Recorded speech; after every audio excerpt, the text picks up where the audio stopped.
and I would write sermons when I was on the hospital floors. And I would sit in the nurse's station. Back then, we didn't have electronic medical records. We would write them on paper. So I would use hospital note paper and write my sermon. And I would sit in the nurse's station so I could, kind of listen and learn and hear what was going on. And my supervising doctor said, that my attending physician, who was a hardcore scientist, came up to me and asked me what I was doing. And I said, I'm working on my sermon. He said, physicians are the priests of today. And he said this in kind of to nudge me or jab me. He said, people go to their physicians the way they used to go to their priest. And I think he kind of said it, to be a little witty, a little sardonic and stuff. And I actually was a little offended by that. And obviously, since I'm telling you the story, and it's been more than 26, 7 years, 25 years, it really impacted me, that statement. But, I think he's right. And in many respects, we live in a world that is suspicious of organized religion. I think, but people are still hurting, and they go to their physician. People are skeptical of organized medicine, right? The medical industry. People are skeptical. So I wonder if people go to their physician because they're hurting and they want to feel better, and then feel like that physician didn't address their needs, because medicine is not the solution to that spiritual pain or that suffering or that doubt or that anxiety. And it's important to go to your physician because maybe there is something wrong medically. But I do think it's a lot to ask a physician who went to medical school to solve people's spiritual suffering.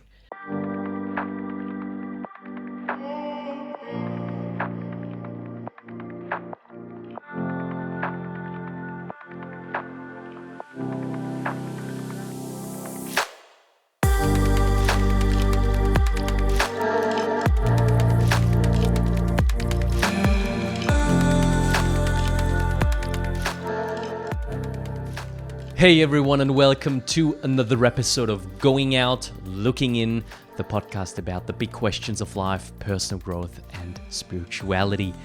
My name is Maxi, I'm your host, and today we are diving into the waters of academia, of science, of medicine, and spirituality, faith, religion, well-being, burnout, and much more.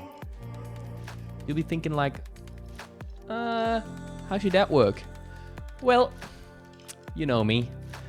I always get something up my sleeves, and this time I went in a little bit of a different direction. So basically, how this conversation came to be is that I had this conversation with Dr. Lisa Miller on the podcast, right?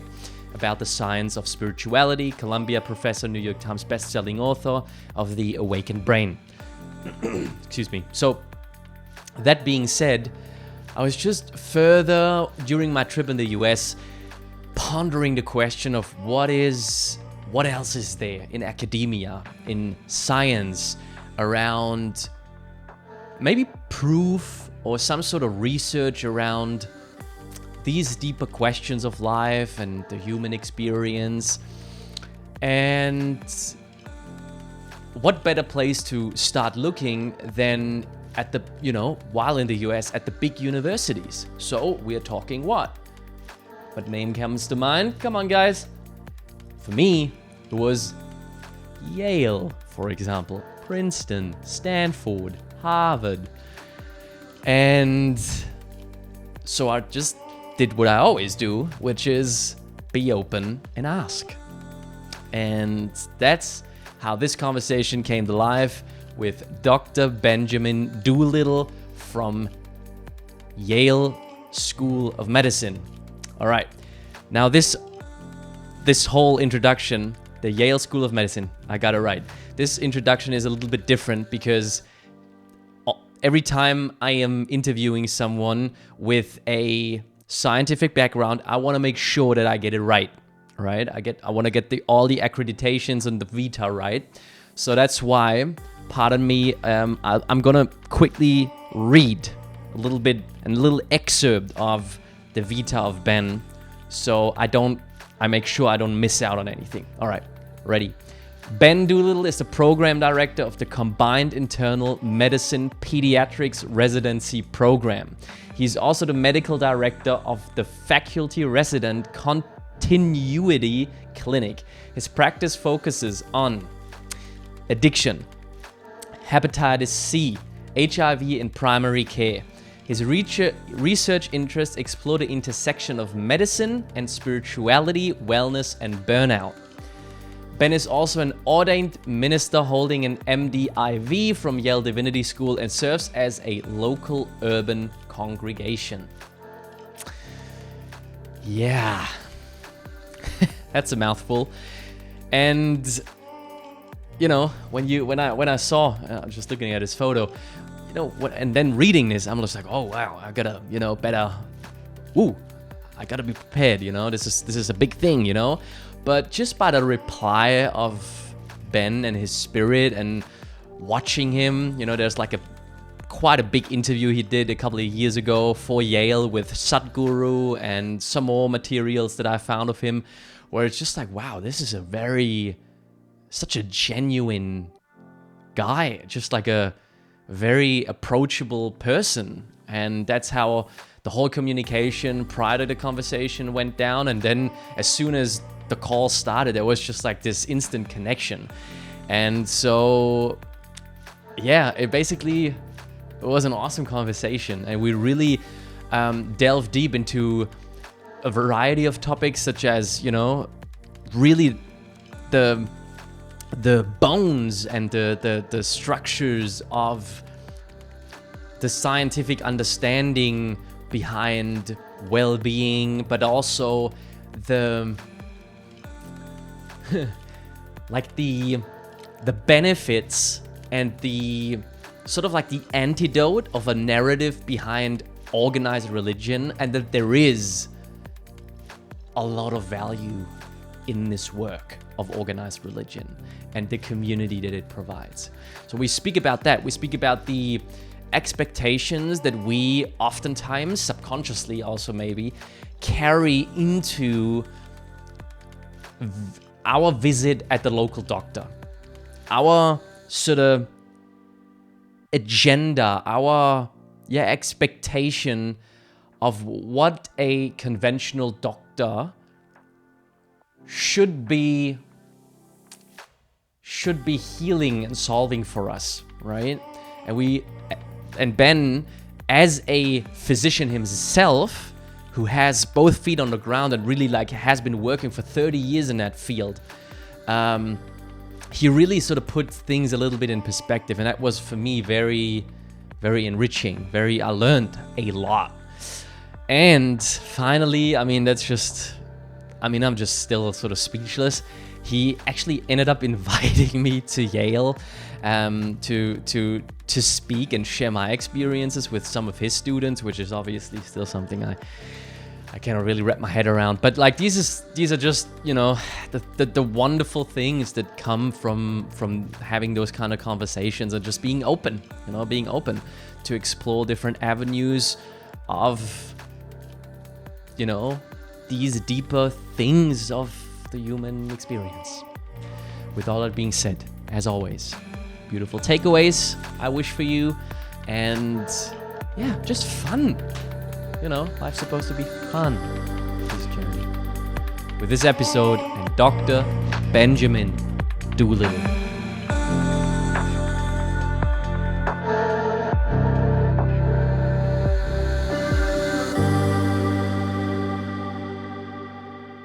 All right, so I'm always like I'm here in Mannheim. I'm on a stand-up desk. I'm grounded. This is always how I start into the episode. I like to just be present and be here with you. And I have my very own practices to arrive, you know, in a space, especially when it comes to a new space with new energies and people that I don't know or whatever. So I feel like this would be a good point of entry for you. Like, what I know you have, you are a preacher, you're a spiritual man, and you've been a, devoted seeker, I would say.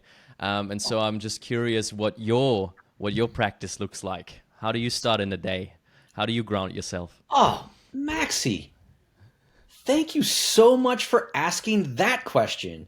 Because a lot of times in these interviews, they say, what kind of, like, let's talk about your resume. Like, you're a blah, blah, blah, blah, blah, blah, like professor, all that stuff. So you ask this really rich question because it's a, it's a joyful question. So here's how I start my day. And actually, I'll show you.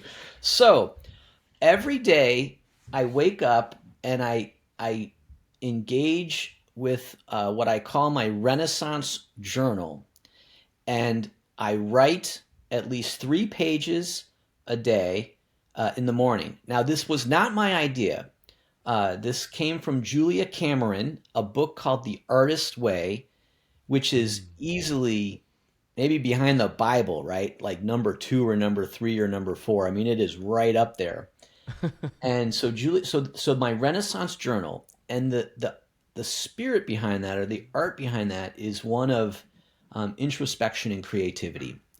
And the idea is to is is is to spark, I guess, to spark the artist within. And it's the place where you put your doubts and your worries. Any academic idea starts in the Renaissance journal. Like, oh, I have this idea, and then I just noodle it down in the paper, and then maybe it just sits there, but it's out in the world, right? Because it's on the page. It's not just locked in my head.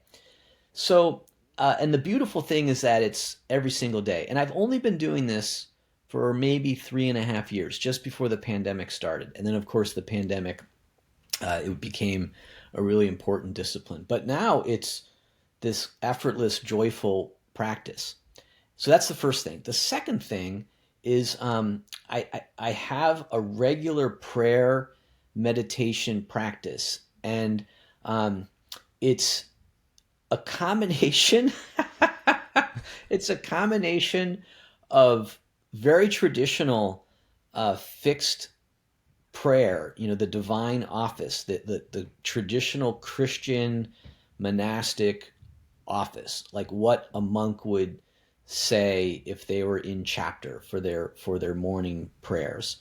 So it's that plus some silent, like, meditation, affirmation, deep breathing kind of stuff. And I find that and the two sort of mix together, I think, like the little bit of introspection and journaling, and then this like prayerful practice. And I see it as, if the Renaissance journal is to awaken the mind, and to connect me to myself and the world, and then the meditation prayer practice is to connect me to God. I discovered the divine office maybe 12 or 13 years ago. Again, I'm a middle-aged guy. I'm 55, so I feel like I've tried everything once, and then sometimes it doesn't stick, and you go back to it, and it emerges, So I like the divine office because it's a great anchor in the world. And these traditions are, thousands of years old. And I think the reason why they've stood the test of time is that even before we knew the science, I think these old monks knew something, that this was a good way to start the day. So that's how I start the day. Renaissance journal and some prayer and meditation. And I love the Beautiful. question. It's like Yeah. it's a great question. And I have So a cup of coffee. how would you say does this practice inform what is then coming in your day, in your work, especially in your relationships? How does that translate to your life? Is there like a spillover? Um, that's a very thoughtful question as well. Is there a spillover? I wonder if, so this is one of those things that is part of the mystery of trying to engage in a spiritual life, or having a rich inner life, is that you don't really necessarily see your own life, you're in your life. But I feel like, or I believe, the Renaissance Journal has sparked a really beautiful outpouring of creativity. And, my academic productivity as a professor has really increased with what I think have been some of my best ideas I've ever had. Um, so, and I think it's helped my writing, which I really see as an art. So there's like a outward skill piece to it, but more than that, it's like a creativity fire, I guess. You got to keep the embers going, and the Renaissance Journal does that. Now, this is like the inner prayer life practices. I think it just makes me a happier person. Um, and I don't think there's anything more to say about that. One of my kids said, "Hey, Dad, you just never seem to worry." And I guess that's just true. And I don't. So does prayer? How does it spill over in the day? I guess. I mean, I wish I could pray more. I always feel like, oh, I gotta go. There's that. I wish I could like really enjoy that side of life. I mean, I found, it's not a chore, it's a joy. So I guess that's my answer. It's just, I feel so grateful to have this like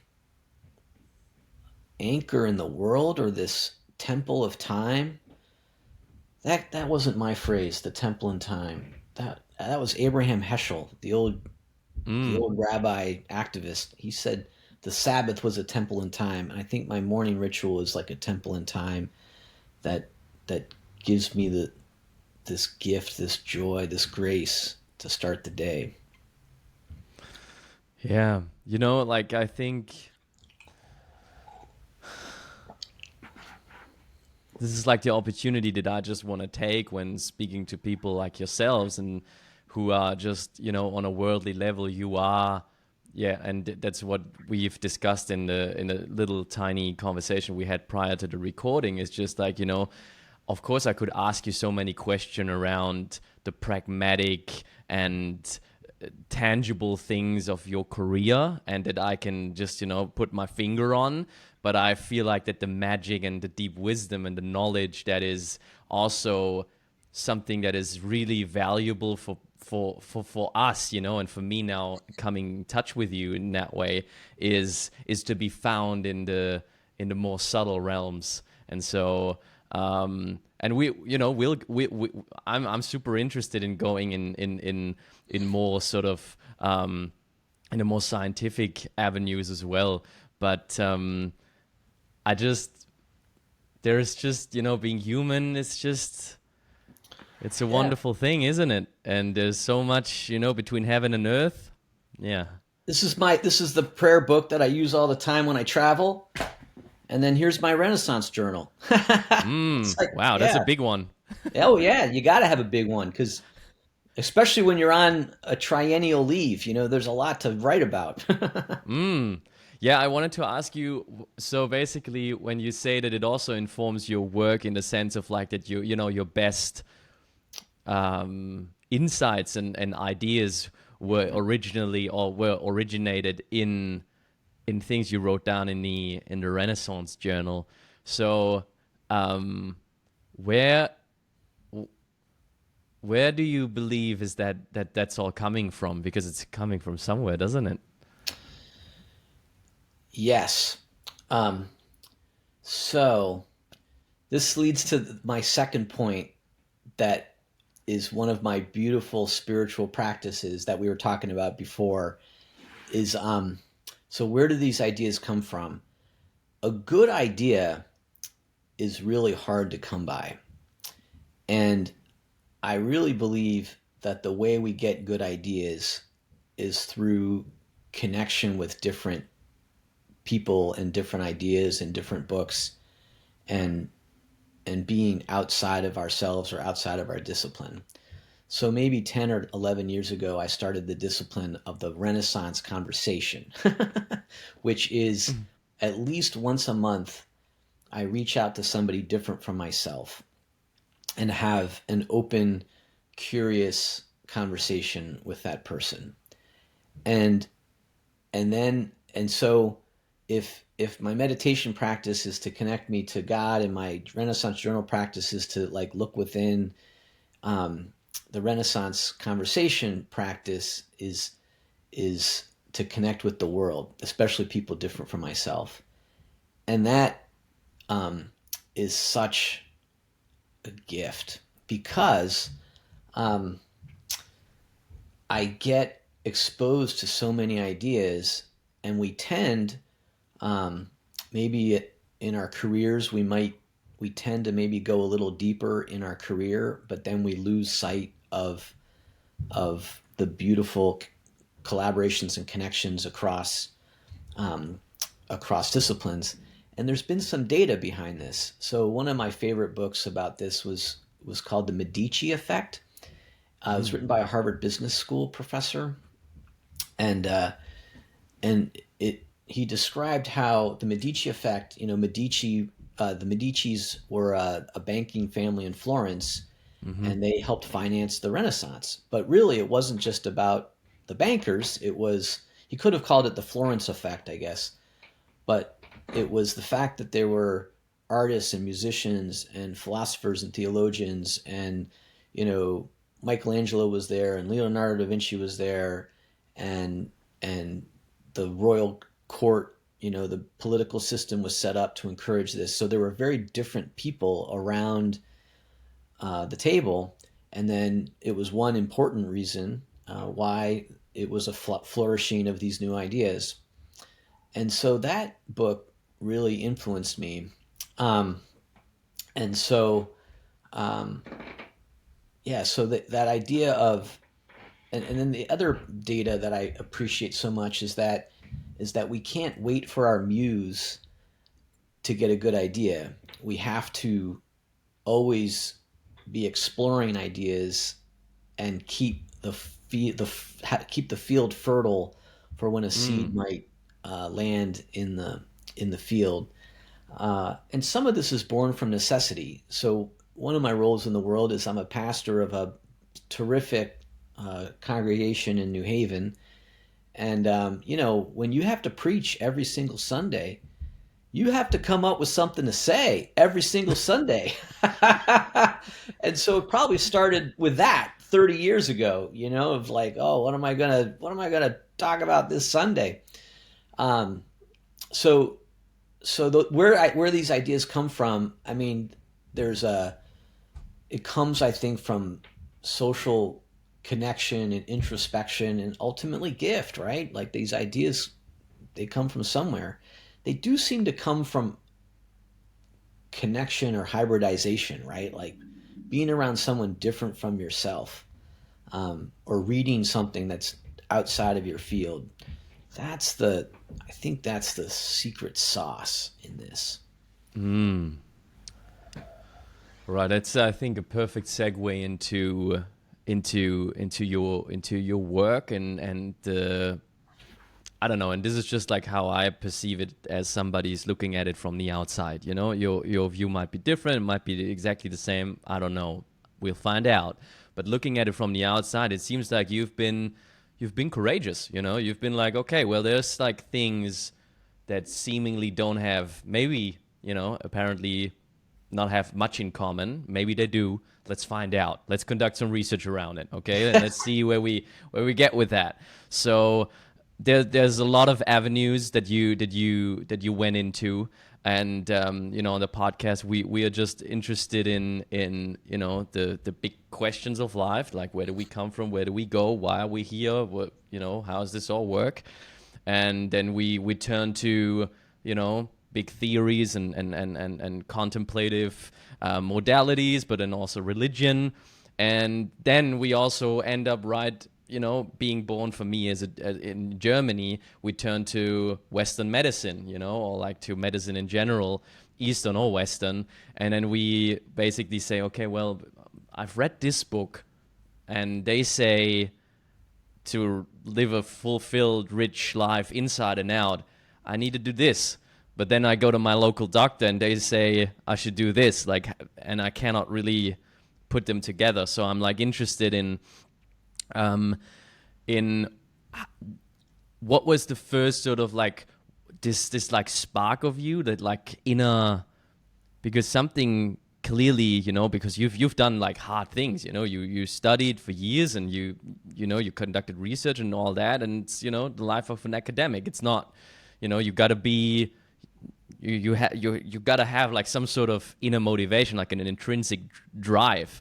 So I'm interested in what that was for you, that kept you going, and then we can go into a little bit further into those different avenues. But I'm more interested, first of all, to see what was that spark that led you into taking those courageous moves and say, I want to find out about spirituality and religion and medicine. Yeah. Thanks for calling me courageous. I don't see myself as courageous at all, actually. Not All right. about this. This is just being a ordained minister and a physician is just, I think it's just my vocation. I really do. And I just followed curiosity, and I enjoyed being a student for a long time. Sometimes when people say the word academic, it implies that, you sit behind a desk or something. And actually, I've been a frontline physician, in the clinics, in rough neighborhoods, on the wards, in the ED. I've been a church pastor of, for 30 years. So I think I'm on the ground a lot, actually. I wouldn't necessarily. I recognize that you could go to my face page at Yale and say, oh, he's an academic, but actually a big part of my life is directly with people. I think that's important, right? Yeah. Because that's yeah. So what was the spark? I really think there's a sense of vocation, and this is just my vocation. I'm just glad that I listened to it. I'm glad that I discovered it, because it's being a minister and a physician is the right fit for me. It's funny when I was going through school, and I would talk to a physician, and I would say, "Gosh, I think I really want to be a physician and a minister."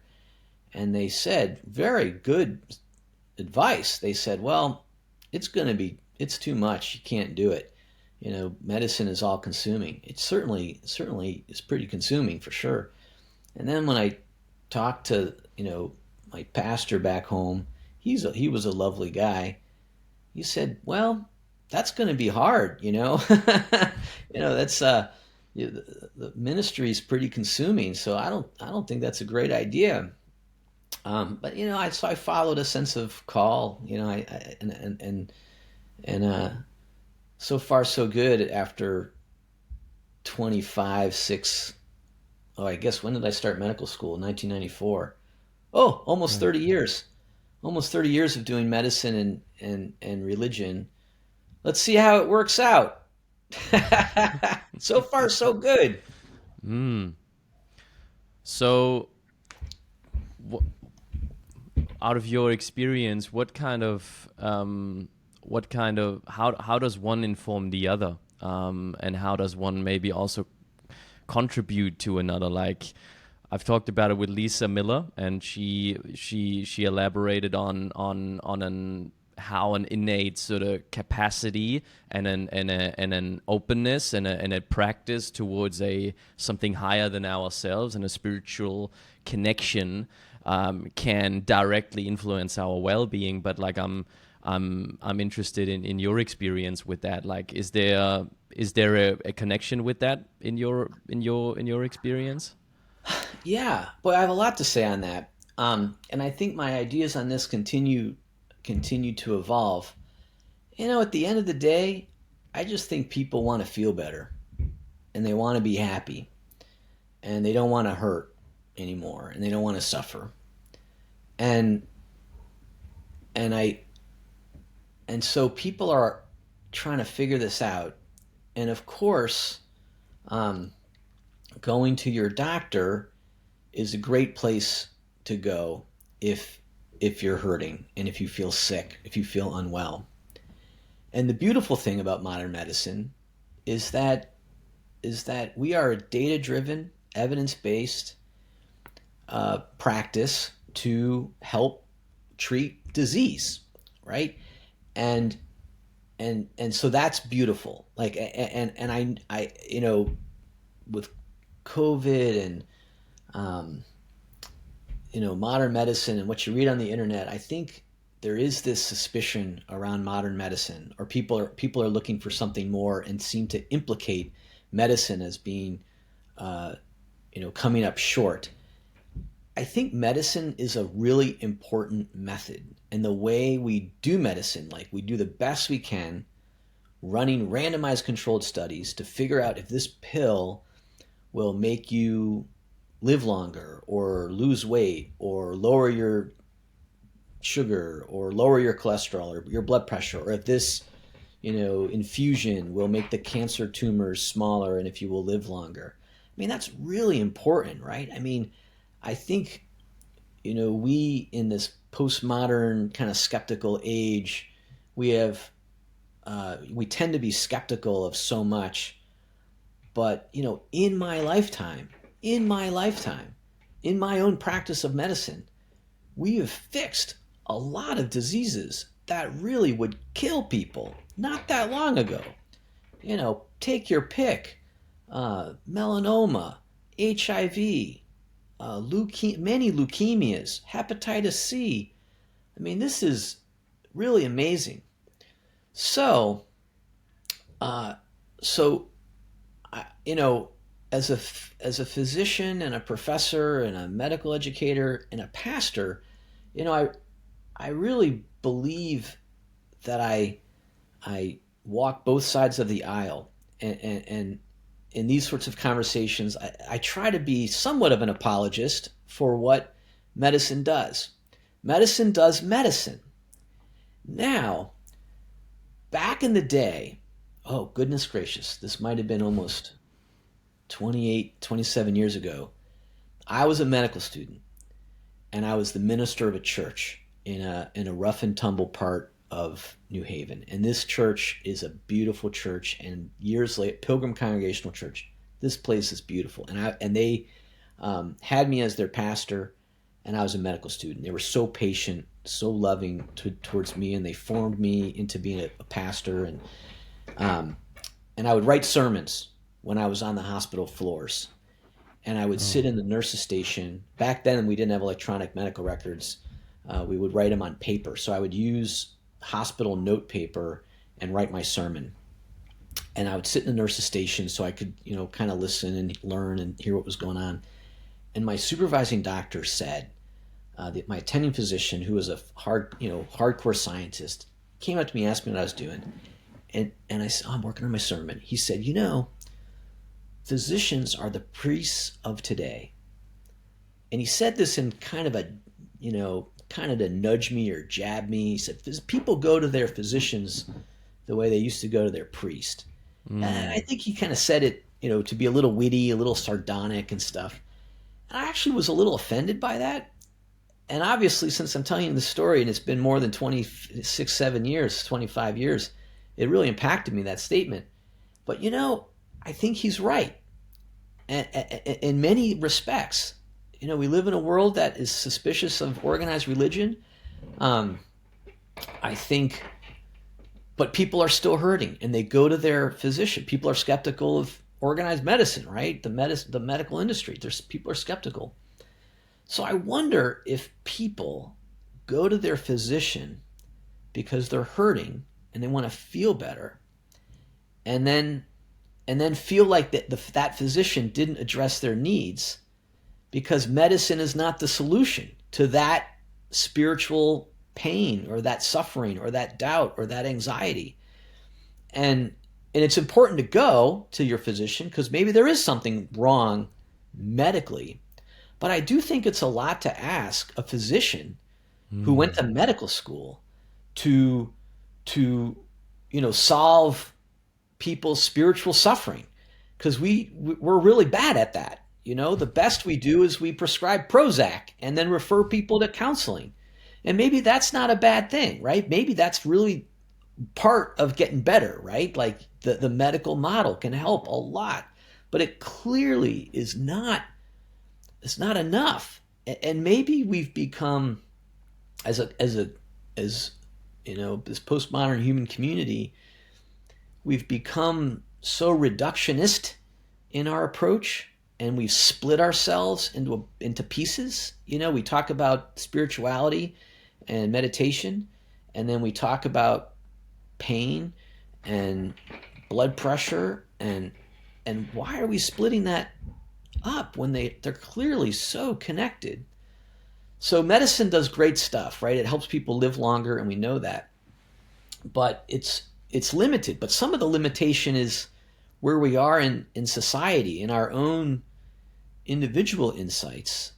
And so this gets back to, well, what about all that religion and spirituality stuff? Maxie, you were sharing that you have your meditation practice, and I have mine, and I know there's a lot of rich and beautiful research around meditation, loving kindness meditation, body scans, and that's super important.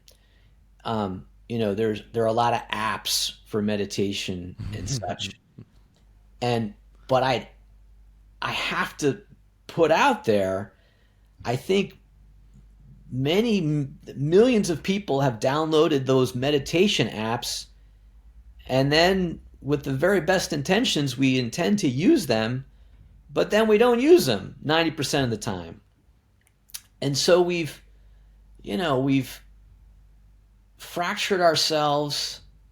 We have aspirations that we should do this thing that it's hard to do, meditate. It's hard for many to do. And so I think, we as humans need to recognize the limits of medicine and then adopt actual practices, things to do that could help us feel better. And this you asked that question before about like spirituality and religion and such. We're very skeptical about, we meaning, I'm going to say the West, I'll say New England, I'll say, academic circles are very suspicious of religion, and we love to criticize religion because, there are many things that are very, very valid to criticize, right? And everything from, recent abuses in the church and, some, being closed-minded to different groups, LGBTQ, women in ministry, and all this kind of stuff that many times churches, organized religion, have been slow to catch up in some ways, but not all religion. So I think progressive Christianity has been on the right side of history on almost everything, right? Progressive Christianity was on the right side of abolition. A lot of the abolition movement in the 19th century America was driven by progressive Christians. Women's suffrage, progressive Christianity. Civil rights movement was, Christians, progressive Christians. Same-gendered marriage, progressive Christians took a hard stand on that early on. And so not all organized religion has been, judgmental, I guess, or closed-minded.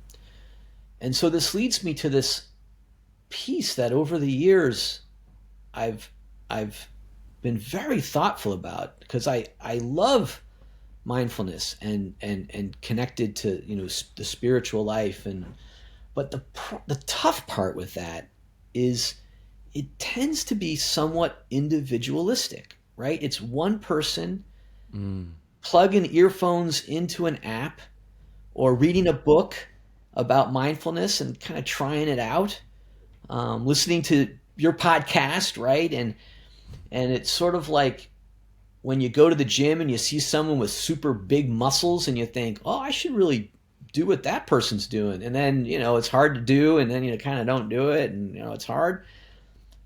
So this is one piece that I've discovered, I guess rediscovered, is actually organized religion. Now hear me out for a second, because I know maybe folks who listen to your podcast, looking at the other folks who that you've had speak, maybe we're not so into organized religion, but just let me just put something out there. So and again, this is 30 years as being a minister, okay, and 30 years of being a minister and a physician and an academic and an educator and moving in very like liberal progressive circles, and but one thing, and then it was my own kind of inner journey, my own spiritual journey, right? And actually, it was Pilgrim Church. So Pilgrim Congregational Church is this beautiful small church, a small congregation, beautiful old white steeple congregation in kind of a working class neighborhood. So it wouldn't be the church that you would go to on the town green, say, or the university chapel. It's not that. And they took me on when they were looking for a pastor when I was a divinity school student, and I loved it, and it was how I found the ministry. Really fell in love with the ministry. And then and I was there as a medical student, so I was a medical student and I was their minister. And then after medical school, I went overseas and I worked in mission hospitals for a year before coming back to Yale for residency. So I did residency, and by that time they had another pastor, and so I served other churches for a long, long time. And then maybe 10 years ago, they needed help, and by that time I had married, 2 kids, and it was hard to be even a part-time pastor with all that was going on with life. But I could preach a little bit, and so I was preaching once a month or so and helping out. And then the other folks kind of moved on, and so now I'm really their main pastor for preaching and worship. So this place, this beautiful church, and these beautiful, beautiful people kind of welcomed me back, and I realized I would show up in this place, and I would just get happy. Whatever happened, I would just get happier. I didn't have to think it. I didn't have to meditate. I didn't have to do anything. I just had to show up and sit there.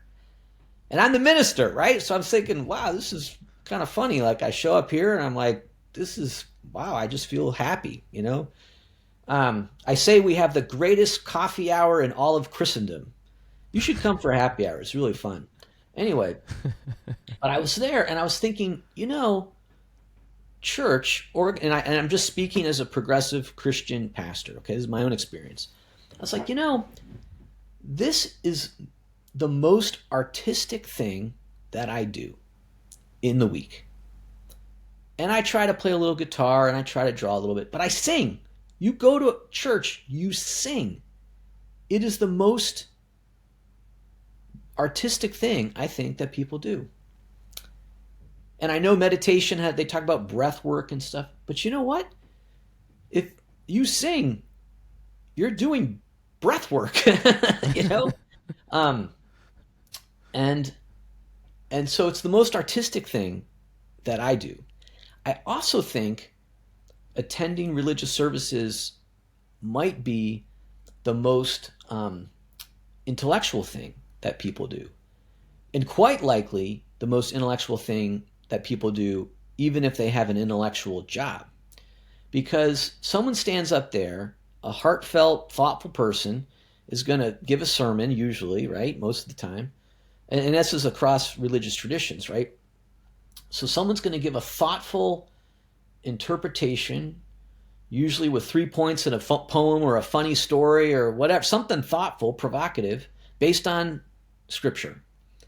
And so those ideas might be the most intellectual thing, the most challenging thought of the whole week, right? Because otherwise we read People magazine and the newspaper and we hang out with people who are like us and all that.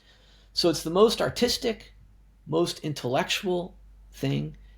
We connect with people different from ourselves boy, the language around social networks and loneliness, like loneliness, the mortality of people who are lonely is so high. Yeah. Well, you can't be lonely if you show up at a small congregation, because everyone knows when you're there and knows when you're not there. And it's intergenerational, and many times it's interracial. So here's this, we're trying to find a solution to the anxiety of the world, and and how to address,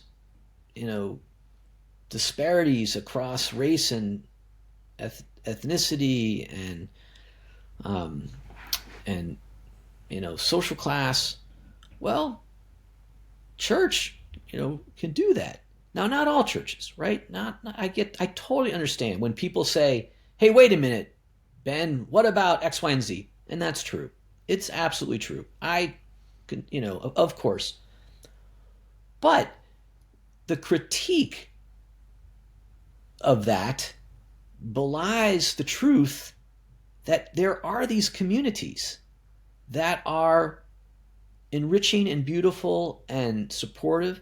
So, and then it connects people to God, right? Like at the end of the day, the idea of at the end of the day, it does connect people to the divine, to the transcendent, to Jesus, to God, to the higher power, describe it however you want.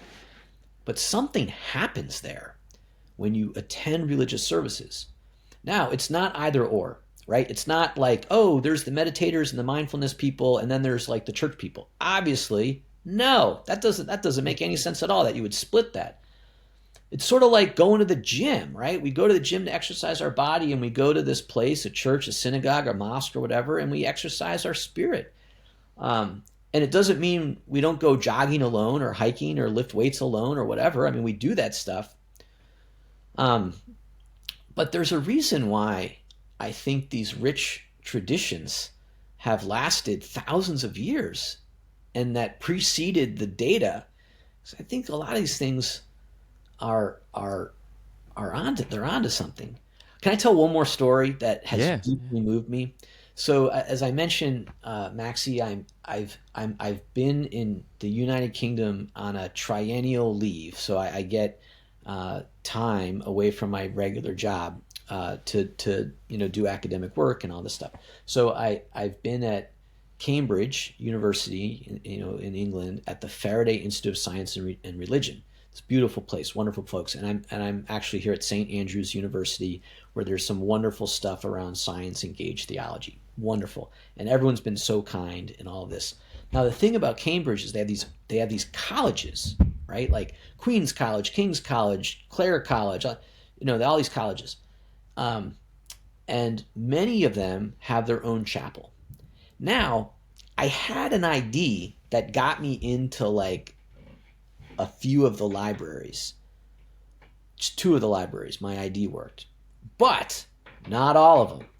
And I thought, but in the evening, many of these colleges have evensong, which is the Anglican evening prayer practice. And so, I come to the UK as a Yale professor, right? Dun da da. And I'm coming here to hang out with all these like super smart academic people for this academic stuff. And, I got a list, my to-do list of all this academic work and papers in the book, and I'm writing and all this stuff. And I thought, you know what? I want to check out these colleges because they're all super historical and old and, beautiful, but you can't get in them. But evensong, the worship services, are open to everybody. So on the first day, I thought, you know what? I'm going to go to evensong because it's just a great way to get into these colleges. I'll just, so I can see, I can just check out all the, the courtyard and take some selfies and stuff and do a little like tourism of this historic place. But then the Anglican tradition, or in America, the Episcopal Church, or, that's not my tradition. And the Anglican evensong, this evening prayer service, is beautiful. And I was transported by these experiences. I was moved to tears by it all. And And, you sit in these dark chapels that were all built in the 1500s, some of them earlier, and you sit and you face each other. That's the old monastic way. You face each other. So you're not in pews alone. You're like facing each other. And the choir marches in, and you honestly don't have to do much. You maybe say some of the old historic prayers. You sing one hymn, but then mostly you just listen. And sit there. Like, you don't have to, you can sit there. And how you mentioned, like, you meditate. When you sit down and meditate and you have like monkey brain and it's like, so of course you sit there and you like get monkey brain. But then you watch the stained glass windows that are filled with light, and then it gets, opaque, and then dark, and then the candles. It is so effortless to be transported into this deep spiritual space. Something happened to me personally in those moments. And so then I would go to Evensong all the time. And I came to St. Andrews and I looked up all the Evensongs and Complins and all this. And so, I would invite skeptics around organized religion, because many, many, many people are, and especially younger folks. You mentioned your age, and you're in that generation that's very skeptical for good reason, right? I totally get it, for good reason.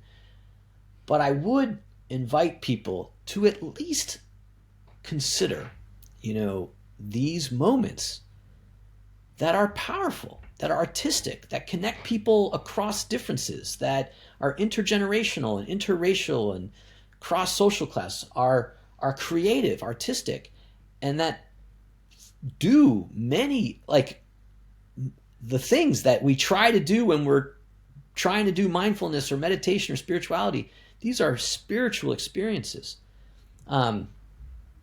Anyway, so that's been my latest insight, this sort of renewed joy around organized worship.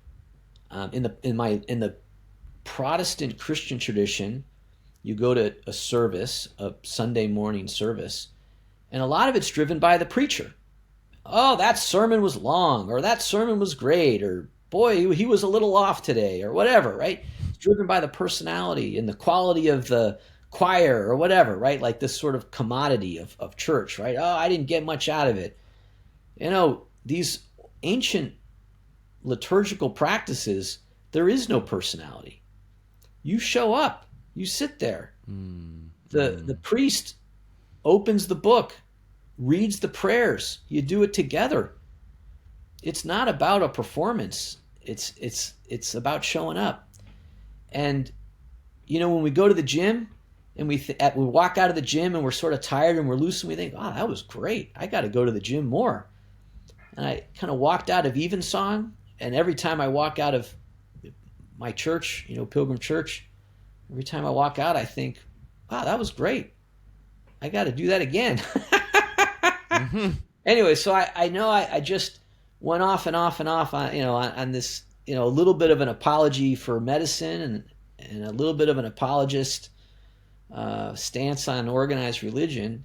And it's not to say I'm not into meditation and spirituality and that kind of non-sectarian stuff, but I just have to invite people to consider these moments because they're just so beautiful. And they've been around for thousands of years. There's something going on there that really is ineffable and mysterious and transcendent.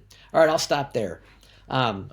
Beautiful. Yeah. No, thank you so much. This is the space for it. Like I told you, there is no agenda. There's not something we have to tick off here. And like, it's just beautiful to witness where you take something and what's alive within you, that's beautiful. And yeah, I feel like when you are talking about my generation, the pendulum is just very sensitive and it's going from one extreme to the other. Like there's barely any sort of like mid ground where we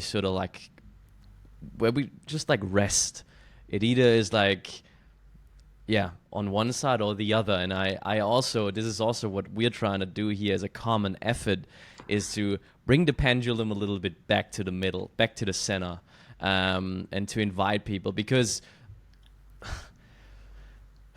I was shouting from the rooftops that organized religion is the downfall of our generation. You know, we have to disassociate from it, and it brought so much so much pain to and all that. But that's coming from somebody who never actually consciously participated in a service, and until I did, and until I just proactively just whenever I'm in a new city, and Germany is full of it, beautiful churches. Oh my God. Like they're just like gorgeous. Italy, Spain, the cathedrals. Oh my God. France, it's all so close by. So there's the density of history and richness in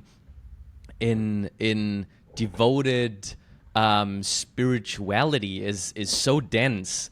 The air that you breathe in those environments is so rich of that spirit that you just, I don't know, like I will, no matter in which city I'm now sort of traveling to, I will always try to make time to visit those places, to just see for myself, investigate for myself. And I bring all of me into those spaces as well, right? So all of my Eastern practices, I bring them there.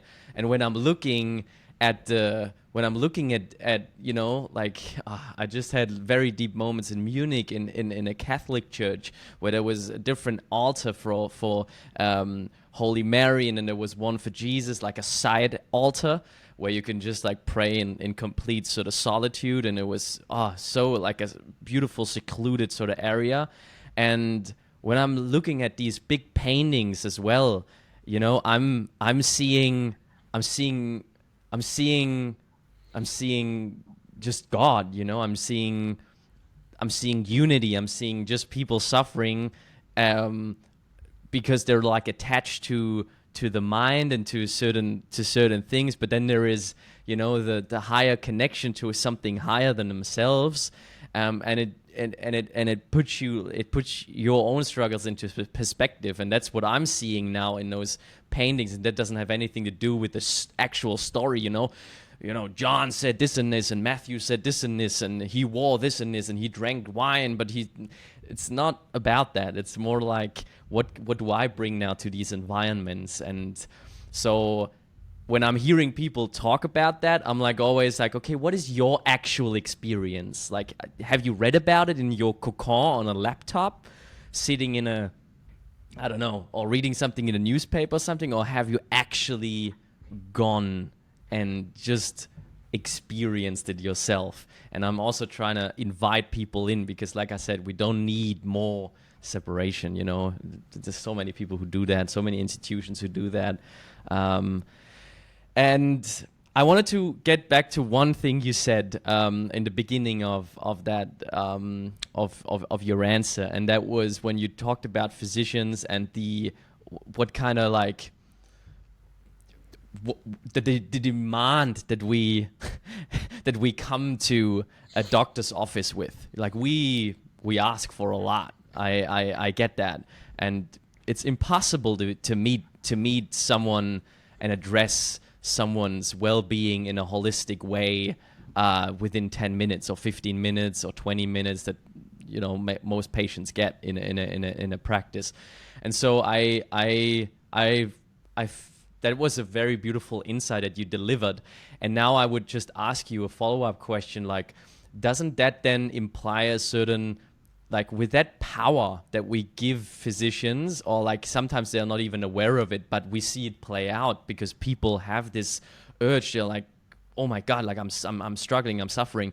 Does that then come with a sort of responsibility for at least to, I don't know, educate our physicians in the basically in areas where their own expertise ends and where then other disciplines may come in, and do we have to establish more bridges for them to then say, well, certainly I cannot help you, but I know someone who does, or I know an institution who does. Because that's Yeah. like something that was coming up for me, and I wanted Oh, to yeah. And talk a that's a little bit about very that. That's very complicated, actually. So suppose you came to your physician and you said, I'm really tired and I don't feel, I've lost focus and I'm eating too much, I'm gaining weight. And if that physician said, I think you need to become more spiritual, right? That discounts those very real symptoms. And I think in medicine, and so it's like bi-directional, right? Like it's what the patient is bringing to the relation as much as what the physician is bringing to the relationship, right? And so it's easy to say, gosh, doctor, I feel tired and I'm gaining weight and I think it's my thyroid. Check my thyroid. And the physician will say, of course, let's check your thyroid, right? And so then and then the thyroid test is normal. Well, I have joint pain and I, you know, so then we do blood tests for, uh, rheumatoid arthritis. In the Middle Ages, they would let blood. We would practice bloodletting because we thought it would recalibrate our humors and bring our body back into balance. And it always occurs to me, we still are practicing bloodletting, right? Because it acknowledges the suffering and the story of the patient. So I think the only time physicians can really, suggest, um, I guess, complementary medicine or spiritual life or religious life is with there's trust, and if we've done everything that modern medicine does, because I think patients, as a patient, we want an answer, and in this modern world, we want a fix it type solution, right? Like we want to take a medicine to lose weight. We want to take a medicine to be happier because some of these other practices are hard. And like That's building the truth. building social connection, eating less food, That's it. all these things are so hard. And wouldn't it be great if we took a pill to solve these problems? And medicine is good at that, right? We love our pills, we love our potions and our tests. Um, but we live in a world where what, a quarter of people, maybe more, have some kind of a mental health challenge, depression, anxiety, bipolar, OCD, eating disorders, more, at least a quarter. So I think modern medicine helps a lot. It can do a lot. Um, but in that same breath, we have to recognize that there are other things to do. And I was sort of thoughtful about um, one of my coolest Renaissance conversation was with a gardener. There's a gardener Mm. at Yale who collaborates with labs and tries to identify molecules in plants that could have, healing properties. And so the example is, take kale, right? Like the leafy vegetable kale. And that maybe there's a molecule in kale that could prevent cancer. And if we took that molecule and and or we smashed up kale and put some juices in kale and turned kale into a capsule, a supplement, right? If we like melatonin is a supplement, so it would be a supplement. And we could buy it in a health food store. But if we ground up that kale even further and we did a randomized controlled trial and we turned it into we put it in a bottle and then had a label on it and some fancy drug name, and it could be sold as a drug, right? If it was FDA approved, it could be sold as a drug to prevent cancer, right? But maybe the answer is not to be so reductionist to say that it's that one molecule of kale. Maybe the answer is we should just eat more kale, and there's data behind that. But so we've turned, a plant-based lifestyle, and we're trying to turn it into like a medical intervention, you know? And there's probably some importance to that, and the research behind it is really important. But it does make me wonder, like, are we trying to reduce the complexity of our body and turn the solution into a pill? Because clearly we need more than that, because what we're doing now doesn't seem to be working so well when a quarter of people are struggling so much. And the struggles are complicated, right? It's family stuff, it's relationships, it's medical stuff, it's, you know, the neighborhoods that people live in. It's, you know, there's injustices in the world that great parts of our society are struggling with. Anyway, so the solution can never only be a pill, even though a pill can help a lot. I researched a quote of you, and or like just basically in the preparation for the podcast, a quote stood out, and it's exactly about that. And it was beautiful to hear you say that. So basically, it goes, it's easy to prescribe a pill, pick it up from the pharmacy, and find something that matches your apparent disease and whatever it is the doctor finds. But it's hard for people to believe that the medicine is actually good for them. So the belief from the patient in the medicine that they're like consuming is a completely different cup of tea than prescribing a pill and just inserting it into the system. I love that. Boy, you quoted me back to myself, so I'm like so flattered and honored. I think that came from an essay. So it came from an essay that was published a couple months ago, and they changed the title. The original title of that essay, I wanted it to be "Medicine is Easy and Everything Else is Hard," because and if there's any resident or medical student that's going to be listening to this podcast, that I personally, have the pleasure of working with, they're going to roll their eyes because I say that about 10 times a day. The medicine is easy and everything else is hard. So, I take care of a lot of folks with HIV. And in my lifetime, when I started, people were dying of HIV. A lot of people. And that there would be an HIV ward in the hospital. And so in my lifetime, I watched the technology change so that there were really powerful medicines that could help people live longer. But there were a lot of side effects, right? So you stuck it out, right? You weren't feeling great, but you were alive, right? So, and then there was one pill once a day. And there were some side effects, but they were more tolerable. One pill once a day, they were a little more tolerable. Back in the day, it would be like fistful of pills. Now, it's one pill once a day. The pill isn't that big, and there aren't that many side effects. And so the medicine is easy. It is easy to prescribe one pill once a day, and it will fix your HIV. I mean, it won't cure it, but it will suppress the virus, and people can live. In fact, now people with HIV, we try to be extra vigilant with coronary artery disease and cancer screening because there's a higher risk of those things, chronic inflammation and such.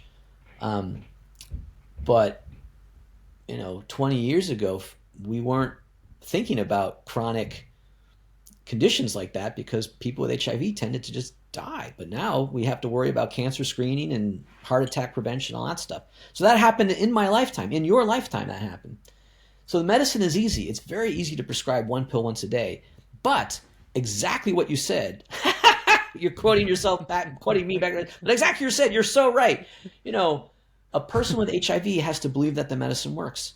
A person with HIV has to, have mental health intact enough to not be so depressed, and self-esteem has to be, good enough to believe that they deserve the medicine. And then the other more complicated stuff like transportation to doctor's offices, insurance has to pay for it, access to care, the relationship with the provider has to be intact. So, prescribing one pill once a day is the easy part of medicine. There's a lot of stuff around that's inside the patient, but also the system of life. The system of the medical complex has to be intact to help take care of that patient. And that's really complicated. Yeah. And it doesn't make it any easier for physicians. Like, I get that. Like, it's a huge, these are like completely different disciplines, which we then demand for one individual to fulfill. And it takes a lifetime to master, or if it's ever possible, even one discipline of, addressing only the body. And, I just yesterday talked to a somatic therapist. So it's all about understanding the deep complexity just within the vessel of the human body, on the intersection of, also emotionally stored trauma in the immediate sort of tissue of the body, and how we can release that somatically. And that's just a fracture of one discipline, and he spent a lifetime developing and cultivating his skills within this area. And so like I think, yeah, we have to, like, there's a German, we have a saying, we have to break a stick for physicians, or like for doctors, which means like we have to, sort of like, put things in perspective. And this is really something that I get from hearing you speak, is I don't have that sensitivity sometimes. I'm just looking at what's going on and how they treat for example, my parents or my grandparents when they go to the hospital or something. And I'm just like, it's quick to judge, and to basically also judge, in my case, the German healthcare system and how it's organized and all of that. But yeah, I like, this conversation really helps me to, understand the nuances and the mechanics behind this. Like, it's very easy to point fingers, but it's deeper than that. So I appreciate that. I very much appreciate it. It's definitely widening my horizon right now. Oh, well, you're so kind. The other thing that I've been interested in for much of my career was around burnout, and then which has evolved into questions around human flourishing. So you're getting that idea of like breaking the stick, or the physicians breaking the stick, and as my role at Yale is to be a residency program director, and then I'm the medical director of a primary care practice, and there's a program for medicine, spirituality, and religion that I run. So those are like my three hats at Yale. And so early on, when I joined the faculty, I became very concerned around burnout. And boy, you hear that word burnout, and it's it's like a neon flashing light. There's this pejorative load around burnout, right? And but the data is not good for physician burnout. Right. And so it's about half. And maybe it goes up and down a little bit over the years. It was a little worse during COVID. Actually, COVID was interesting. For a while, physicians, we were very steeled to the task, and there was like a lift of corps d'esprit, and then it wore on. Everything seemed to crump a little bit. But basically, for the past 20 years, about half of physicians are burned out. And there's a specific criteria of emotional exhaustion and depersonalization and lack of accomplishment. So there's like a specific definition. And so we know a lot about burnout, physician burnout. And burned out physicians tend to make mistakes. They tend to leave their job. It has impacts the institution because they might discharge people too early. There's lower patient satisfaction scores. The medical error piece is really bad. And then the individual They tend to have worse marriages and mental health issues and things like that. So I was studying that, and I wrote a bunch of papers about that. And I realized, we gotta. I want to find people who are happy, physicians who are happy, and then just ask them why they're happy. And so we started doing that, and we did it among primary care docs and emergency department physicians. And then I had the joy of collaborating with this sociologist in Pakistan and this woman who palliative care chaplain in South Africa. So these different communities, and we did qualitative studies. We just had open interviews, just exactly what you're doing. I got ideas about you, Maxie. I want you to talk at Yale, actually. I want to flip this, because anyway. So I'll come back to this, but anyway. So we've interviewed. Oh, and we collected qualitative data on people who live in wheelchairs, people with paralysis, and then just a beautiful study on people who sing in choirs. Those people have figured it out. If you sing in a choir, whoo, yeah, they're happy, healthy people. Anyway, so I started interviewing people who identify as happy.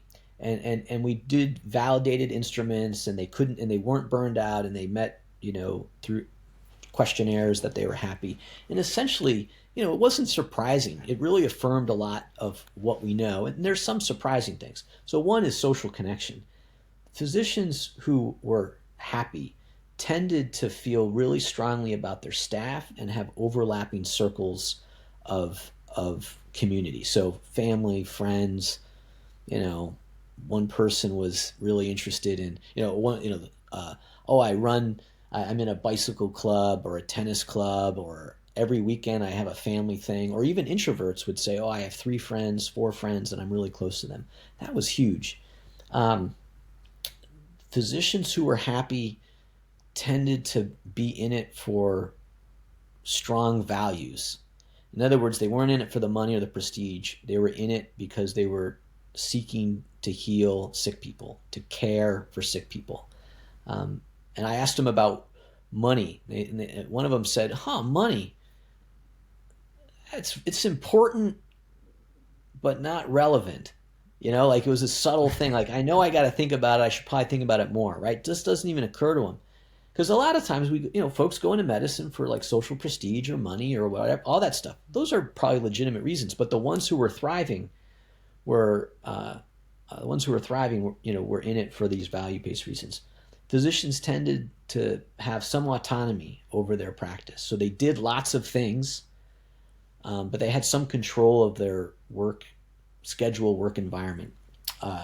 And so they didn't have great work-life balance because they loved what they did, right? So, why I don't even like that word, work-life balance, because it implies that your life starts when your work ends. But wouldn't it be nice if like what you did was a joyful, meaningful, enriching experience, that you would want to do that, So they tended to have autonomy, and then they genuinely enjoyed the practice and science of medicine, and they genuinely enjoyed their patients, that they would describe the importance of connecting with a patient. The most important thing I do is I'm with a patient in the room helping them.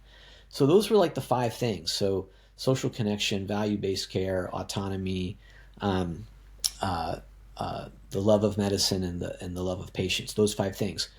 And we've interviewed, more than about 200 people now. And the non-physicians, it basically maps to their own piece too, like love of what they did, and they had high purpose and all that. So this is a lot of qualitative research that shows, and from different pockets of people, right? People in South Africa caring for children with HIV, physicians in Pakistan, emergency department physicians, people who sing in choirs. These are stable domains across multiple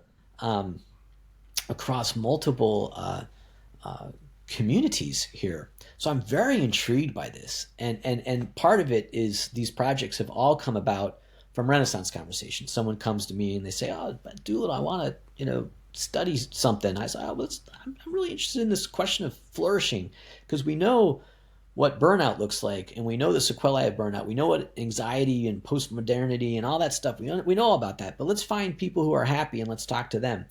So that's what I learned. And which leads me, Maxie, before I forget, because if I don't say it now, I don't want to stop our time and then wish I said this. You have a lot of wisdom. I looked at the list of people you've interviewed: 1, 2, 3, 4, 5, 6, 7, 8, 9, 10, 11, 12, 13, 14, 15, 16, 17, 18, 19, 20, 21, 22, 23, 24, 25, 26, 27, 28, 29, 30. Oh, I mean, it's more than, oh my goodness, it's a lot of people. And you just came back from this trip where you interviewed even more people that aren't even on this podcast. So you have a lot of wisdom. And I want to interview you. I think, so the program I run at Yale is the program on medicine, spirituality, and religion. And so I want to invite you, and I want to interview you at Yale via Zoom, and we can even do it on your Riverside podcast. And so we'll turn it into a podcast, but it'll be the program on medicine, spirituality, and religion. And what's neat about it is we usually get between 12, 20 people, and they're all chaplains, physicians, students, like these really cool people. They're going to want to ask you a lot of questions, but I want to learn from you.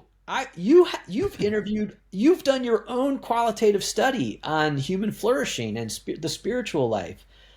So can I ask you some of your lessons learned, or should we save it to the program on medicine, spirituality, and religion?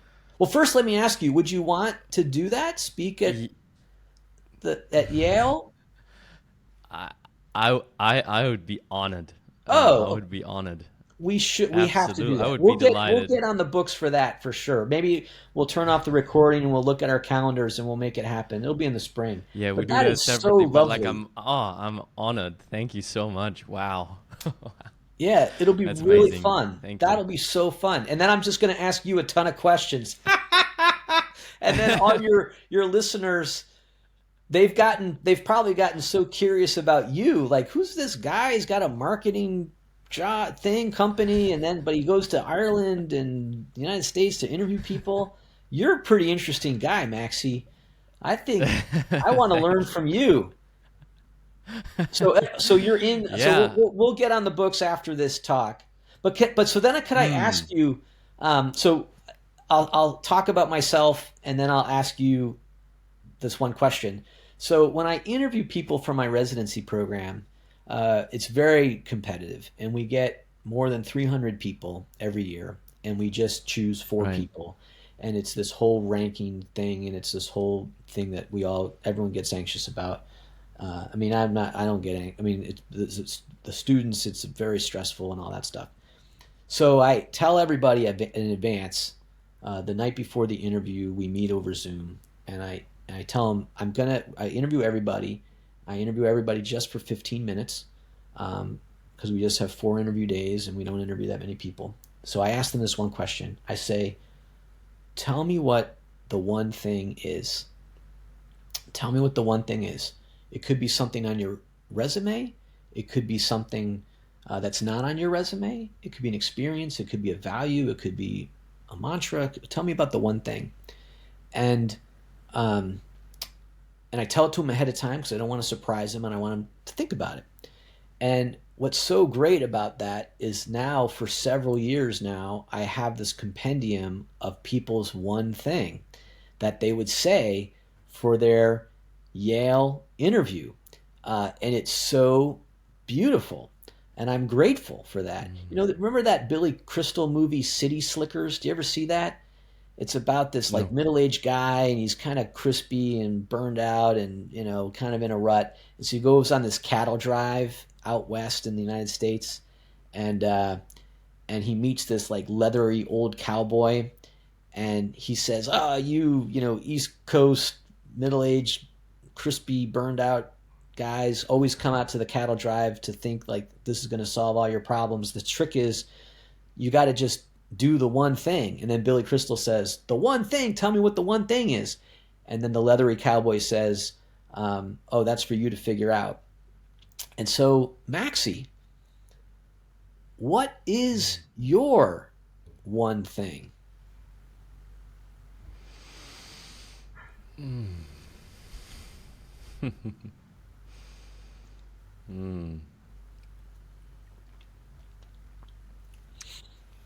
Okay, I'll go very recent, something I've recently got to learn from my teacher, my teacher, and somebody who I deeply respect and have been following for years on a daily basis, and that is Michael Singer, okay, who wrote The Untethered Soul and the Surrender Experiment. And I got to spend time with him at the Temple of the Universe in Florida, and he invited me to go on a walk with him, and I did, and took a drive with him and all that, and very honored. And you know, there would be a lot of things I can name as the one thing, or things that I could basically highlight and then make it the one thing that I could tell you. But honestly, at the very core, the one thing, my pole star, the thing that I'm striving towards, that is just the umbrella for my life, spiritually, mentally, emotionally, physically, is gotta be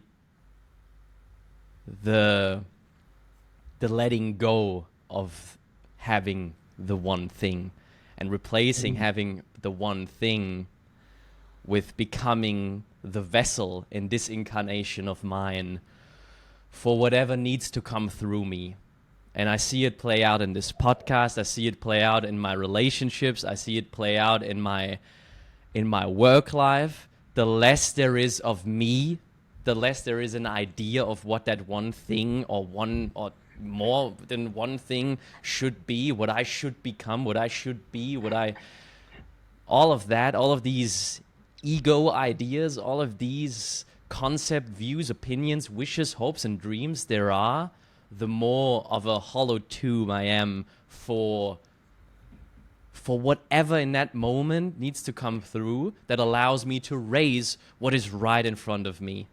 And so everybody wants to save the world, but nobody wants to do the dishes. So oftentimes I find myself in situations where I'm so idealistic and I want to do so many things, and I want to have a great answer to this question, what is my one thing? And I want to put it on my resume.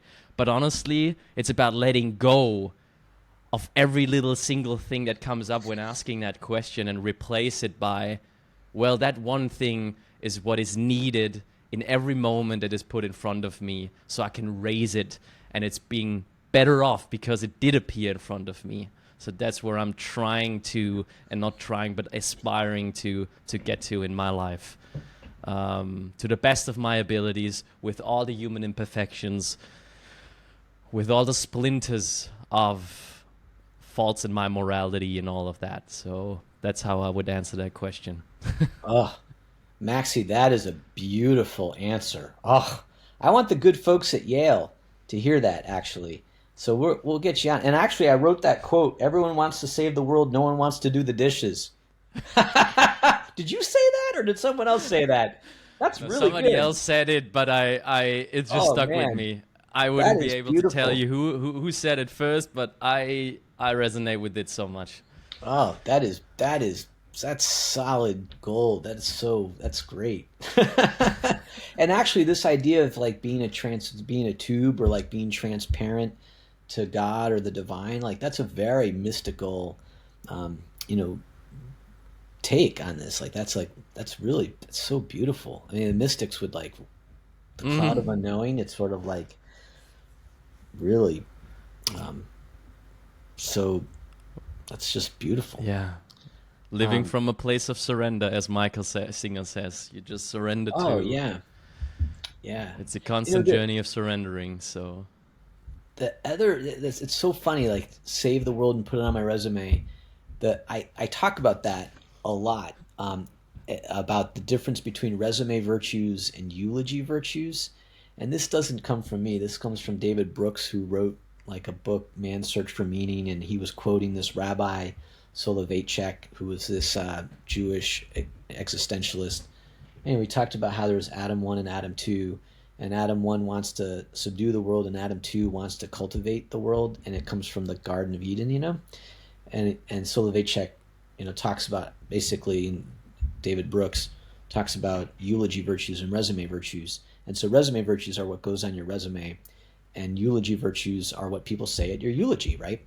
And that we live in a world that, especially in medicine, especially at a place like Yale, right, that we tend to overemphasize the resume virtues, where you went to school, your academic rank, which is why I love you didn't ask about any of that stuff. You just said, what do you do in the morning? I just love that.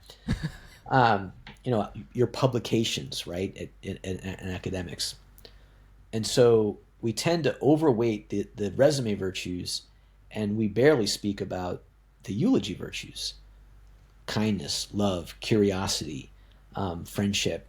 But at the end of the day, no one at your eulogy is going to say, Doolittle had X number of publications, or Maxie's podcast had X number of viewers. No, he was a good dad, a good husband, a good, you know, he was a good friend to me. And I wonder if,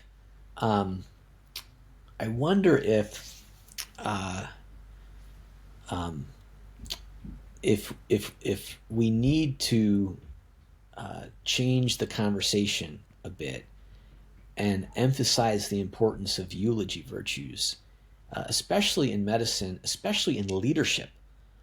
Leadership, not just in medicine, but everywhere.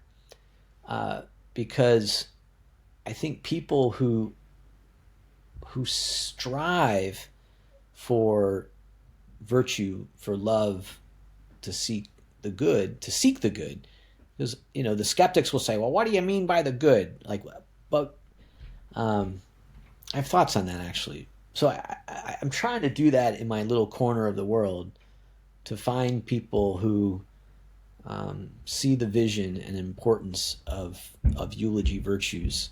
It seems to be working out. I'm grateful that in the small corner, the residency program that I am so grateful to run, there's the most beautiful, thoughtful, compassionate, hardworking people I've ever met are the people in the Yale Med Peds program. I'm so grateful for them, and they've taught me a lot. But we've tried to bring them to Yale because there's the resume virtues, which they have, but also they have the eulogy virtues that we seek to model. Yeah, which leads me to my newest idea. Actually, you'll be the first to hear this. Actually, I pitched it at a Renaissance conversation yesterday. But this is still ill-formed. But here's my latest idea, and so the research on burnout has led to research on human flourishing. You know, so if burnout is the disease, what does well-being look like? So I've been doing that for the past couple years. Now I'm very interested in our shared virtues, our shared values, because I think we live in a world that has more conflict than at least I can remember in my lifetime. I think in America, maybe the Cold War, Vietnam War, civil rights issue, maybe there's always been conflict. But it just seems like in the past, 15, 20 years, in my adulthood, I guess, there's just been more conflict, racial conflict, political conflict. And I'm curious to explore, are there common virtues that we all share that could bring us together potentially? Or are we just hopelessly disconnected and disenfranchised from each other? So I have this idea, and I don't know how to explore it except maybe through qualitative studies. I love these conversations. But the tough thing about a qualitative study um, is that people probably say the right answers, the things that they think people want to hear. I've tried to be really authentic in my answers, and to, recognizing that not everyone's going to love what I say, but I've tried to be authentic. But I'm curious about, um, if we could get the unfettered, unfiltered, private view of people's ideas around love, forgiveness, truth, God and the higher power. And so I'm curious about that. So I want to study that, probably through anonymous QR codes that people might not even respond to ever. But some people might, and maybe it should be web based. I don't know, but I want it to be like very organic, like in the supermarket, a QR code, or in Right. the public library, or in a signpost when you're walking down the street, and people might say, "Oh, what's that QR code? What is love? What's that QR code?" And they do the QR code, and then they put it in there. Um, so I want it to be like a sponge of common wisdom, I guess, to really try to get at what people are thinking. It's funny because, like, I'm a professor at Yale, and I've been at these really amazing institutions for the past 6 weeks: Cambridge, University of Cambridge and University of St. Andrews. I mean, and Yale, of course, too, these are world-class institutions with smart people all over the place. And it's funny, as I Absolutely. wrap up my 6 weeks here, I've enjoyed so much. I mean, they're so kind and so friendly. But now I want more.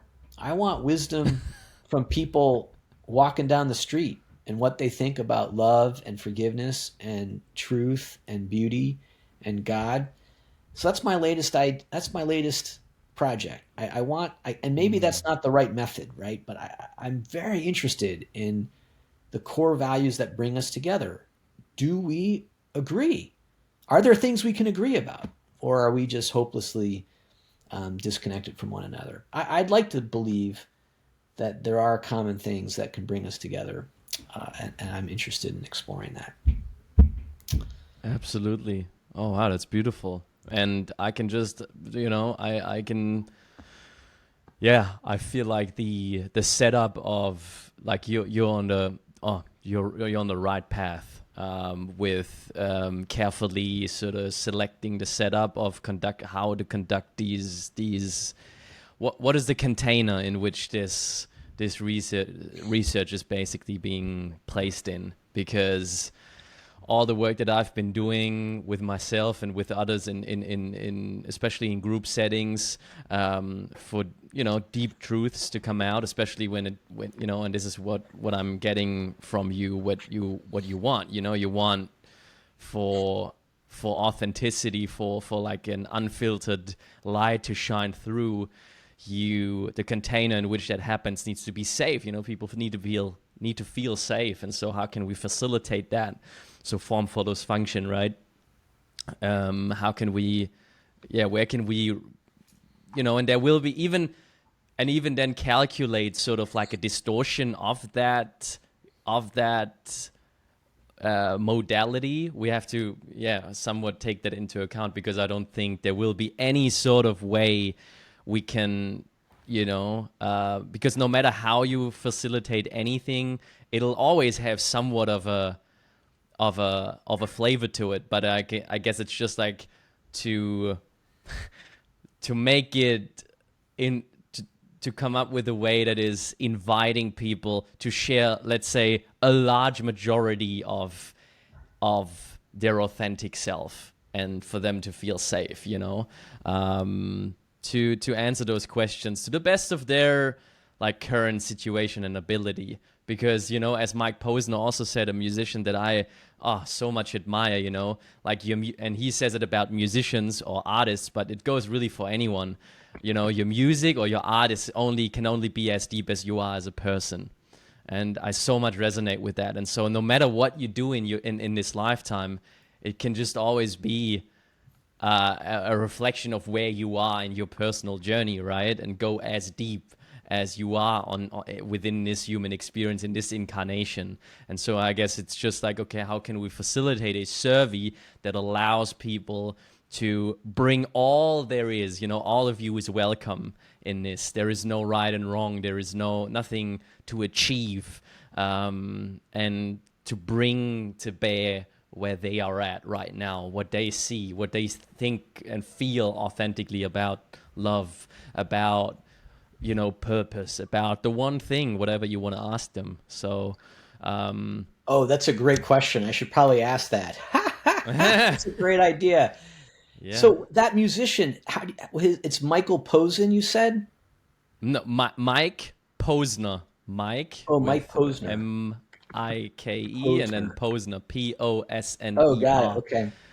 Good. I'll Yeah, look into him. he went from pop star to like a whole different like wisdom keeper. He climbed, he summited Mount Everest. He walked across America. He does like all crazy sort of things right now, and studied with Wim Hof breathwork intensely. And he's a spiritual man right now. Like he grew into that and turned his back to the facade of what is Hollywood and the modern pop world. Yeah, I very much like him. Maxie, I am due to you go gotta to a go to Renaissance lunch. conversation. So I am so very, very grateful for this chance to have this beautiful, rich conversation. I mean, it's just been a joy to meet you. So thank you. I'm so grateful. Yeah, thank you.